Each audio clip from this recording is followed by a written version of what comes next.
and welcome to 11FS Spotlight. I'm Gwera.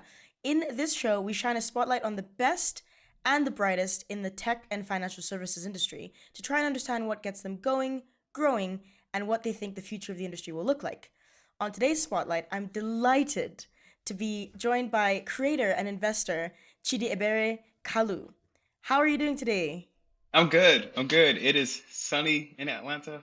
It's still cold, but it's really sunny. And I'm excited to be here. Excited to talk to you about Greenwood, to talk to you about my experience, and just talk. You don't get a lot of Nice. talking nowadays because Zoom is like very meeting oriented. But I'm just excited to be here. Yeah, let's try and have no agenda today. Just keep it loose. Hmm. Yeah, it'll be all Sure. good. But yeah, we're really excited to talk to you about Greenwood, about you. In today's show, we're gonna really talk about your career and take another, like I said, a deep dive into Greenwood and the work that Greenwood is doing and the really ambitious plans ahead for Greenwood. So let's start off. For those who don't know, can you give me an elevator pitch for Greenwood? Who is Greenwood? Yeah, definitely. So Greenwood is modern digital banking for the culture. And our goal is to convert income into generational wealth. And we're doing that by increasing the circulation of the dollar within our member communities.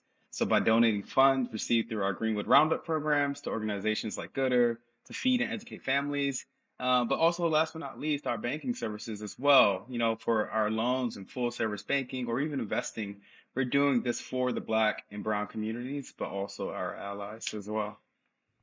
And the name Greenwood is quite significant, right? So can you, for those who It don't know, is. can you tell us a little bit about the reason behind the name for the bank?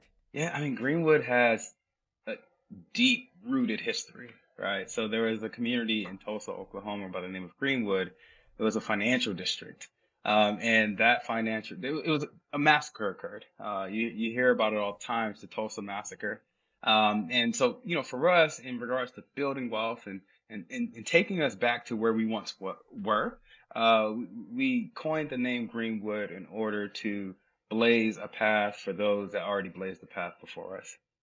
Absolutely. And Greenwood was really an example of a community where the black dollar stayed within the black community, or the US dollar stayed within the black community. Can you tell us a little bit about what that Absolutely. looks like and the importance of that for the black community? Well, I think the importance of the dollar circulating for the Black community is so that once the dollar's in, we know that that dollar is circulating through Black businesses, Black and Brown businesses. Again, increasing the amount of wealth that's been able to build between each of these communities. Because I think within the Black community, a dollar circulates within the community within 6 hours. But then you look at other communities, it's like, hey, like 32 days or 20 days. Like, how can we take that 6 hour dollar circulation and increase like how long it funnels through the hands of Black and Brown people within this nation? Absolutely. And really, let's go back a little bit. Like, what brought Mhm. you to Greenwood? Can you tell us like what led you to the point that you're at right now, and what really won you over about what Greenwood's up to today? Yeah, what brought me to Greenwood? You know, I have to be honest. There's a guy by the name of he's one of the founders of Greenwood. His name is Paul Judge. And when Paul asked me about Greenwood, I had to think about it, right? And uh, that thought was like, hey, like this is a no-brainer. Like, is this actually happening? Like, am I going to be able to like touch history within the technology space for our people? I was really excited about it, and there were two reasons why, right? Like, one was my upbringing. Like, I came from a world where I had the privilege of owning a bank account at a young age, but many of my friends and classmates didn't. Not just that, I knew nothing about financial literacy. It was never taught to us. So for us, we were always just told, don't spend your money, put your money in your savings account. You're gonna need it one day. But didn't understand how to grow that money, didn't understand owning assets that appreciate in value over time. So when I got out into the world, I was lost. I made a number of financial mistakes, mistakes that I personally didn't want anyone else to have to make. So from a Greenwood perspective, this opportunity gave me that opportunity to help others along the way. But then secondarily, I mean, if you look at Paul Judge and Ryan Glover, like these guys are masters at their craft, like Paul within the tech space, Ryan within the media space. And, I've worked with both of them and I knew that this issue that they were trying to solve was in the perfect hands. And I was like, hey, I have to be a part of this. in order to institute this level of change that we're trying to institute across the just starting in America, but all over the world. Yeah, and I mean, definitely, it sounds like there's some kind of Avengers type dream team that came together to Absolutely. create Greenwood. Tell us a little, like, what's Killer Mike like? Is my big question. But like, tell us a little bit more about the rest of the team, the people, the driving force behind Greenwood. Yeah, yeah. So first and foremost, I will say he says this all the time. Killer Mike is his persona, his rap persona. But more so is Michael Render, right? And I believe that Michael is the realest that you will get. He keeps it real, and he is for the people. He is for the growth of the people. He is for like integrating the people into this economic system so that we can all build and grow together. Um, and I really am empowered by the way that he speaks about these issues, because you can see that like he's been groomed from the beginning of his life until today, in that aspect of understanding the value of blackness in general. And for me, when I hear about Mike, it's uh, I I went to Morehouse. Michael went to Morehouse. Paul went to Morehouse. So as a young kid, you're like, man, I am at the back of the line, but in front of me are these greats, and they are killing it. And all I need to do is sit quietly and take notes, right? So that's those guys, right? But then on the team, we have rock stars. We have Lynn Cherry, like she's our chief compliance officer. We have Delani Hurath, like she's our VP of engineering. Like you have people that have touched the financial space in a very interesting way and have won awards in that space and are movers and shakers within that space. So again, like as the young kid on the block that has been in the entrepreneurial space, that has grown a company of his own, I can still learn from some of the greatest people. And I think that intergenerationality is really important for us, because whether it's young or old, we all have ideas that can help change the landscape of today, and those ideas are what's helping build and grow this Greenwood ecosystem. And yeah, I'm really interested in that you mentioned Morehouse. You know, it's a historically black Yeah, college, and you know, it sounds like the people who've gone through there and who've gone on to found Greenwood really truly understand what it means to build by us but and for us. So can you tell me a little bit about like what is one of the things aside from the headline of generating generational wealth, like what's one of the other things that you think Greenwood really is like the north, like another one of the north stars? okay, so apart from building wealth, I think it's the connection between content and financial literacy. So one of the things that we've done very well is we've built this amazing community, right? This amazing community of people that has said, like, hey, like somebody's listening to us, somebody hears us. And not just that, they're providing us with the content that we need, the content that we've been looking for, that we haven't been able to Mm-hmm. receive like for all of these years. So I think a lot of it is, hey, like we have people that are ready, members, not even people, we have members that are ready and willing to listen to the conversation and engage as much as possible. So as we are releasing our banking products, as we're releasing our virtual cards and our physical cards, as we're releasing our interest yielding savings account, and we're listening to our members and saying like, hey, like what else do you need? How else can we help you? Then it helps actually navigate our roadmap towards Mm-hmm. actually providing them with, uh, I guess, quality services and quality features that they actually need, and allowing them to feel as if they're heard for the first time ever. Right. So, I think that's where we kind of stand apart from like most places. Most places just kind of say Yeah. like, "Hey, we have this thing. Here is it. Use it." But for us, it's like, "Hey, how can we help you?" Like, when's the last time you heard someone actually say that to you? Like, how can we help you? Like, what can I actually do for you? Right? Right. So that's Yeah. Greenwood. Like, we're in that space of how can we help you? Absolutely, and I think you're a product person, right? So like, tell me a bit I about am. the difference between the previous work you've done in product versus like working for your community. And I'll Yeah. just I'll preface this by saying the black community is incredibly coveted. Those eyeballs are incredibly coveted, right? Like there's businesses Yeah. around the world that would die to have hundreds of thousands of people in the black and Latinx communities um have their eyeballs in their ears because a lot of culture is generated from blackness and from minority communities. So Yeah. considering that, like, what is it like to be fully 100%, you, all your efforts are now targeted at working for this community as a product person? What's that transition been like for you? So, first I want to touch on the why a lot of people are going after the black and brown. It's because when they see black and brown, like you said, culture, right? Like who holds the culture? And because of the understanding of who holds that culture, all they see is green, right? They just see money being churned out. "Oh, I can make a lot of money off of Yeah. these people, but these people have real problems, right? And that money that's being made isn't Mm-hmm. being circulated and funneled back into their communities. So for me, I see that as truly missing the mark of what's most important for the black and brown community. Now to answer your question about product, product for us is like, I say this all the time. It's like visiting an airport, right? Whenever you visit an Yeah. airport, you see all these people going to their different destinations, and they predetermine where their destinations are, and it's up to us, like the staff, the piloting, the servicing of the planes, the guys on the tarmac. Is us It's up to us to get them to their destination. So for us, it's more so like, hey, like, where do you need us to take you? Okay, cool. All right, let's go ahead and get you through the gate. Let's get you through the ticketing services. Like, let's build the best experience that we can build. And once you're on the plane, let's get you to that destination that you're looking for. That can actually make you feel as if, like, hey, like, I've been helped, I've been heard, and I've been listened to, and I felt safe along that entire process. So that's my focus when it comes to building product at Greenwood. And it's a little, I want to say it's different from where I've built product before, like at my tech startup.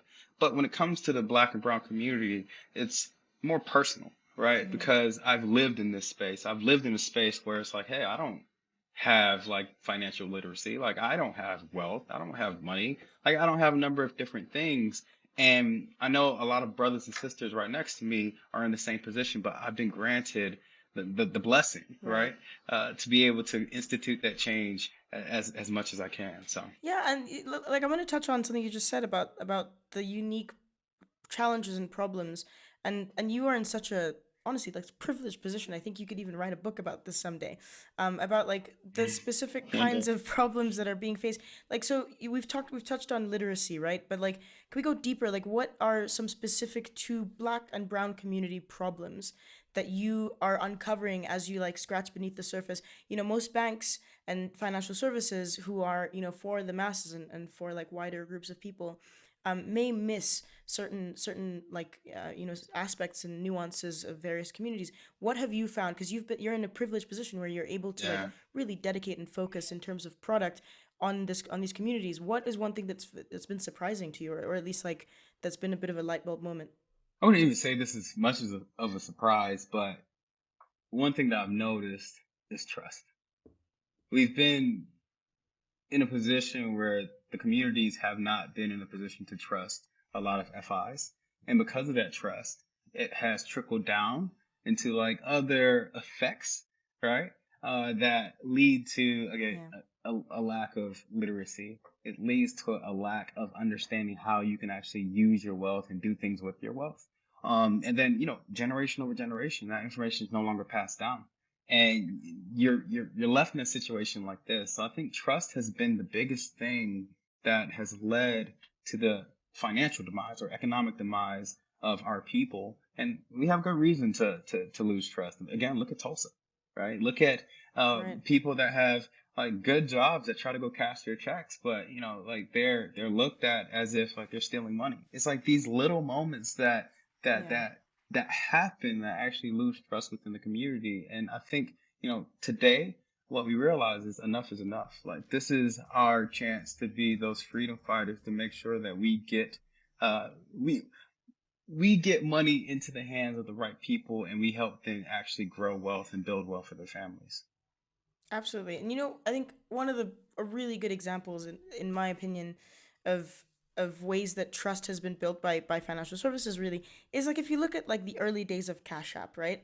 Cash App was, they were solving a very specific problem, and that was, providing P2P payment services for people, that were easy and that were, affordable, uh, and they went deep in the black and brown communities, right? And now it's like everywhere. And like there's a time, I swear, I never heard of Cash App until I was like listening to like Jesus and Marrow podcast, like a black podcast basically, and like I just kept hearing about it over and over again, and then I realized that's when I looked it up, and I was like, oh, these guys are, they're actually they're um I think they were called Square Cash or something before, owned by Square. But I looked deeper into it, and as someone who's not living in the States, right? Like I kind of take for granted the fact that financial services are so far ahead in Europe and for example in the UK where 11FS is based, where I can send money to someone Pretty like pretty simple. easily for super Yeah, cheap and yeah. free. Yeah, whereas like there is this idea of the black tax, right? So the black tax of being from a certain community and like having to pay more money to gain like access to financial services, like so people turn to payday loans and will turn to less desirable ways of financing their lives. Have you seen that in your research and when talking to customers? Yeah, I think whether it's the black and brown community or any other community, even our allies, access to funds is something that everyone's searching for, right? And when Cash App hit the market, they were actually able to solve an issue with a lot of, uh, underbanked, underserved demographics, right? And it just so happened that, for black folk, it was like, oh, this is perfect, right? As long as I can get the money into the account or onto a card, like I can move that money as quickly as possible versus having to go cash a check. Once you cash the check, then they take what their 5%, 10%, all going through that entire process. Like it cut time, right? And I Mm-hmm. believe that for us, it's like again, how do we how can we be on the forefront of change for a lot of our members, and giving them those things that they need in order to cut their time, to give them their time back, but also give them like very quick and efficient access to their funds. I think that's important for us. Yeah, I totally agree. And it's, speaking of what's important for Greenwood right now, Hmm. can you tell us a little bit about, what are you excited about in terms of some key features that Greenwood is you guys are thinking about releasing soon, Yeah. or really that resonate with the mission? Tell me, I want to get excited. I want our viewers to also get excited about this. No, what gets me excited about Greenwood. So apart from our roundup programs, where our business model is built off of giving back. So every single time you swipe your card, we actually give back to an organization that we partner with. So whether it's Scooter, whether it's NAACP or UNCF, we're just giving back. Like that's what differentiates us between everybody else. Like everybody else, they're just making money off of interchange. But like, hey, like how can we make that money, but also put it back into our economy, right? Into the black economy, the brown economy, or our allies, right? But then from there, it's like whether it's our virtual cards or our physical cards, and again, our interest yielding savings accounts, those things excite me, right? Because it's like, hey, like we have items that are literally built for you. But then also, each month we give away a $10,000 small business grant. Which is really exciting. And we did our first one actually in Oh Tulsa wow. at a barbershop, which was exciting. But then from there, moving into investing, right? We're moving into a Mm-hmm. world where a lot of people are like, hey, like I want to be able to tap into the stock market. I want to be able to tap into crypto, ETFs, like NFTs, like all these different capabilities around investing. Those are the things that excite me, and those are the things that are coming, or already here. And I'm Yeah. really excited to where we're going to take people for when it comes to their financial destinations and how we're going to continue to expand over time. So I like the idea of product being, you're getting someone, it's the airport, right? And everyone's trying to get, yeah. pulling to get people to the same, to their destination. And, I think that like definitely, like educating people on crypto and Hmm. investments versus like, traditionally what was told to various communities was, save with this 0.05% savings interest rate. Oh my goodness. And Right. you'll get there, Right. just put your head down. And but instead Get like there one actually day. yeah, exactly. And instead like pushing people to act to be more aggressive and ambitious with their financial goals. Mhm. We've seen Greenwood appear, and Daylight, which is another bank that's in the States that is they're geared toward the LGBTQ plus Mhm. communities. Mhm. And we're starting to see some more community focused banking. Do you think this is the future of like financial services in general? Um, you know, breaking off from the large banks that are just you're like a faceless number, to more community geared types of services, or is it going to be like a mix of the two? Yeah. Where do you see that trend going? I think there's space for both, right? I mean, look at the history of Bank of America. Bank of America used to be the Bank of Italy, right? I believe, or yeah, the Bank of Italy or the Bank of Ireland, something like that, right? But it was again like they were looking into the fact that they needed banking services for their people, right? So I think this is um, something that has been there, but in today's society, more and more people are starting to stand up and say like, "Hey, what about me?" And I love it, right? Hmm. Because sometimes it sheds a light into something that you didn't know about. So if these are services that are needed for your community, I say have at it. I say why not? But again, I do believe that there's space for everyone, and I Yeah. believe that it's just going to build a better tomorrow. And that's what entrepreneurship is really about, right? Entrepreneurship, building companies, building great things. You build great companies by fulfilling the needs of other people. Yeah. So I think within the fintech space, a lot of needs are going to be fulfilled. And I'm excited to see the brother and sister companies that we're going to be able to see along the way Absolutely. fulfilling those needs. And there's Yeah. people doing cool stuff on all sides of the entrepreneurship ladder. There's people like Arlen Hamilton who she's in like exclusively investing in underrepresented or underestimated, I think is the word that Yes. she used, Hmm. communities, right? So you talk about entrepreneurship. I want to hear about, let's talk about you for a second, Me? and talk Okay. about a little bit about your background. Yeah. So, and like tell us a bit how you mentioned you started a company at one point. Just tell us about your growth journey through the startup world and what brought you to Greenwood Yeah. in the Absolutely. least like interviewee like for a job way. No. Like tell me about yourself. No, like like I want to know this arc. Do you want to really know the story? I can tell you the story. I was Let's gonna hear it. go get my PhD in neuroscience. That's what I wanted. When I was at Wow. Morehouse, I was a John Hop scholar. And then one year, I was taking C and seminar class my junior year, and the teacher asked the question. He was like, "Do you want to do entrepreneurship? Or do you want to do cryptography?" And my heart was just like entrepreneurship. So he said, "Okay, two captains." I raised my hand, and he said, "Okay, pick your team." I'm a gamer, so I'm really big on competition. It is what it is, right? I'm a sports Yeah. guy, rugby, soccer, all of it, right? And Okay. my guy Jordan, my guy Taylor, like I picked a pretty solid team, and the question that we always used to ask each other was, "What if?" We asked that every single day. Hmm. What if? What if? What if? And we threw ideas at the board and just kept going, kept going, kept going.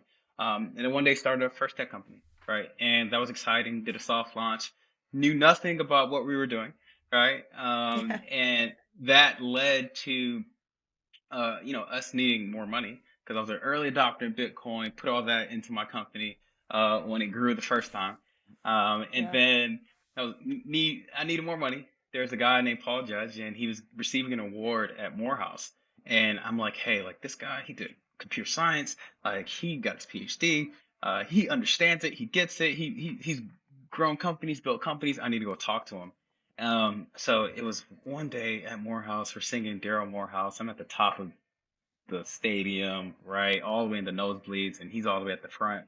As we're singing Daryl Morehouse, I walk all the way to the front, and people are looking at me crazy. And right when we're done singing, I'm like, "Hey, Paul, this is who I am." I did my pitch, and he said, "Email me." I heard back from him, and next thing I know, he's like, "Hey, let's build companies," right? And at first, Wow. when you hear something like that, you're like, "Oh, I'm about to be a millionaire tomorrow." I didn't understand, right? Like I was like, Yeah. "I'm gone," all that stuff. No, like it Yeah. was the hardest fight of my life, right? And uh, taking 21 credit hours in school, you're still building and growing your company, riding your bike all the way to Midtown Atlanta, just to work for like 7, 8 hours after, right? You go to school. Like that was my experience. But that honed my skill, that honed my craft, that allowed me to grow. And then having like that mentorship from Paul to be like, hey, like think about like this, think about your problems like this, like don't do this, like consider this, like though that type of feedback, it helped hone my skills as a person that just loves product, as a person that just loves technology, that loves entrepreneurship. So I think that was a big help for me, and just the representation within the space itself. I believe that, I did have that privilege of being shielded from certain things that, other people have to run into, but I wasn't shielded from everything. Still had to work hard, still work hard till this day. Yeah. Still work the long hours, but Yeah. I was given access to knowledge. And that is one thing that I pray that everyone can receive access to. And we actually live in a world of knowledge and technology now. So I'm really happy about technology and that Yeah. barrier being lifted. But yeah, like that's how I got into entrepreneurship. Started my first tech company. We grew that to 1 million users month over month, and it was Wow. exciting, very exciting. What was the tech company? What were you guys selling? What were you guys It doing? was Look Live. It was called Look Live. So what we did was we tagged and identified what your favorite celebrity and influencer was wearing. We told you exactly where you could find it. So we partnered with over 1,000 photographers all over the world. So they Wow. were taking all those paparazzi shots. We would ingest like hundreds upon thousands of images into our system, and then our technology would automatically tag like all of the items, Yeah. throw it with our feeds, and you automatically know, like, hey, okay, like that's a bomb on jacket, right? And then if you can't afford the bomb on, we'll give you the ASOS version. If you can't afford the ASOS version, we'll give Ah, you the Target version, right? And right. very simple, very in your face, but it was something that helped people understand, like, hey, like you don't gotta spend $500 on the jacket if you don't got it, but you can still look like that because we want you to look good. Yeah. And it was exciting. Like that was a really beautiful, exciting platform for us. So you've been for the culture from the jump too, right? That's You so already dope. know That's I it. think that like Gotta yeah, be. I mean, absolutely. I think that like that trajectory to get you to Greenwood actually makes so much sense and you are someone who from what this experience who is really good at listening to customers and actually provide like even there you were giving financial advice in that like you don't have to buy the Yes. $500 Balmain jacket, you don't have to buy the Margellas. You can get Right. you can get this from Target, so I think that Right. Right. Right. definitely like financial responsibility also through that, right? So that's really exciting. I think that your startup journey, coupled with your entrepreneurship and Greenwood, I think that they're very lucky to have you. So Oh, thank you. I'm Thank you. excited to see what's next. So what is next? What kind of work is going on behind the scenes? I know you mentioned some product features and stuff. Yeah. Are there any announcements you want to make? You don't have to make any today, but if you would like to, Sure. yeah. Sure. No. So we're rolling people off the wait list, so that's exciting, right? So our wait list was Okay. about 600,000 people, really 650, and we're actively rolling people off the wait list. So really exciting. We actually have people on the application using their card, swiping their card. So that's really exciting. Again, like this Nice. process of like rolling out is, oh my goodness, I love it so much because you've worked on Yeah. something for so long, and a lot of people don't understand like what goes into making a bank. There's the technology, but then there's the regulators, right? And there's a Yeah. lot of Yeah. compliance. You have a lot of Yeah. Lynn telling us like, hey, you can do that, but you can't do that. Then there's the bank. Like, there's so much happening behind the scenes, and you want to make sure that you take your time with it because you're dealing with people's money, right? And you already know our people, we don't play about our money, Absolutely. right? So um, That's true. you know, Yeah. we don't play about our money. So And like back to the trust thing as well. You're not trying to fumble the bag without trust either. that's it. Like, we're not gonna fumble the bag. Like, that's one thing that we tell ourselves every day. Like, we're not fumbling this bag. So if we have to take our time, we will. Right. So I think right now, we're in this process going back to the airport. Right. We're funneling people through the gate. Right. To actually board the plane right Okay. now.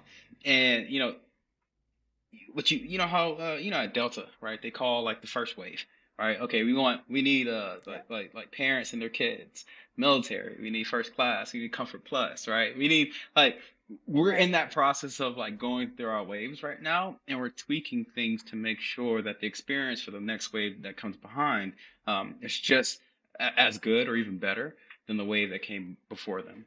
So that's the part that we're in right Yeah. now, and I'm really excited about that part. But then there's the features that are coming, right? Again, investing, right? Like you being Yeah. able to do it directly within the app. So again, like imagine you're looking at, hey, like okay, I swiped my card at the grocery store, I've done all this stuff, but then okay, I have some funds that are left over. Like maybe I could round up this money that I've been spending into like my investment account, right? And actually start trading Yeah. automatically. Like so, really exciting things that we can do in real time. That's what's to come. So yeah, I mean, whenever you talk Absolutely. to me, you're always going You to know see what? I'm excited. So I'm Yeah, always and I'm excited too, and hearing about this beta stage, the early stages you guys are in right now, because at 11FS we do that work a lot, with our hmm clients, and we just wrapped up a project where we've kind of our baby has, we work very yeah, closely with a bank in the States, to onboard customers, and it's electric, you're definitely like yes, learning and tweaking and continuing, obviously, like with the target being serving your customer, but I absolutely, think there's definitely like an added layer for you, of excitement and fulfillment, because you're not only are you just serving a customer, you're serving your community. yes, So that's really cool. So as we're coming to the end of the show, hmm I really want to finish off by asking you one last question, really, hmm and you can answer this, however. But you're still pretty young, but I'm still gonna ask you, like, what advice would you give to your younger self, or to anyone who's a couple years behind you and is aspiring to do the kind of work that you're yeah. doing now? Um, I would say like some of the greats, um, you know, look at life as if it's fourth quarter and take the shot. That's it. Like don't wait on it. Don't Okay. think that, oh, I mean, I'm in the first quarter, second. Like, no, you're in fourth quarter right now. Every single day is fourth quarter. Take the shot. Right? Because you never know where that shot's gonna land you, right? You can hit the game winner, right? You might miss, Yeah. but even though you miss, you learn something, Absolutely. so you can go take the shot again. So just take the shot. That's all. Absolutely. I like that. As a Kawhi fan, as I watched the Raptors when I was living in Toronto at the time, uh, hmm 2 seasons ago. Geez, so long ago. Big And for he y'all. Big for took that y'all, right? shot. Oh, it was massive Yeah. for Toronto. But like he took that shot, and I remember like thinking, because everyone was on the edge of our seats. But I totally get it. And also, Yeah. there's a very famous Canadian quote: "Wayne Gretzky, you miss 100% of the shots you hmm don't take." So definitely, yeah. So you're saying shoot your shot in any sense, anytime, and That's you it. did that. You did that when you're at Morehouse. You hmm went out of your comfort zone. So shout out to you for doing that. Thank And you. yeah, that's really cool. Thank you. Thank you. Do you have any before we finish, anything else you want to share about Greenwood before we wrap up? No, again, Greenwood is truly an institution that is for you. So join the wait list. Like, start swiping your card because again, like if you really want to be able to impact change within the community, like you will get an account in Greenwood and you'll start swiping that card in order to build wealth for this community and impact this community in a very positive way. So All right, everybody, we're coming to the end of the show. Thank you so much, thank you. Chidiebere Kalu, for joining me today. Where can people find out more about what you're getting up to right now? Please go to bankgreenwood.com. That's our website. But then also on Instagram, you can go to Greenwood. On Twitter, you can go to Bank Greenwood. So that's where you can find all the latest information. Also, you can check us out. We have a podcast. It's called Money Moves. Please check us out. Like they do some amazing work there. You'll see, conversations with Killer Mike or Rick Ross or Amanda Seals, like very exciting people that talk about Oh, finance wow. and building and growing wealth as well. So yeah, check us out. Absolutely. Thank you. All right. So that's Thank all the you. time we have this week. Make sure you follow 11FS on LinkedIn, Twitter, Instagram. We're also on TikTok, and stay updated with all the cool stuff we're doing. And if you enjoy the show, please do subscribe to the 11FS YouTube channel, where you can also catch up on previous episodes. Have a wonderful week. Goodbye.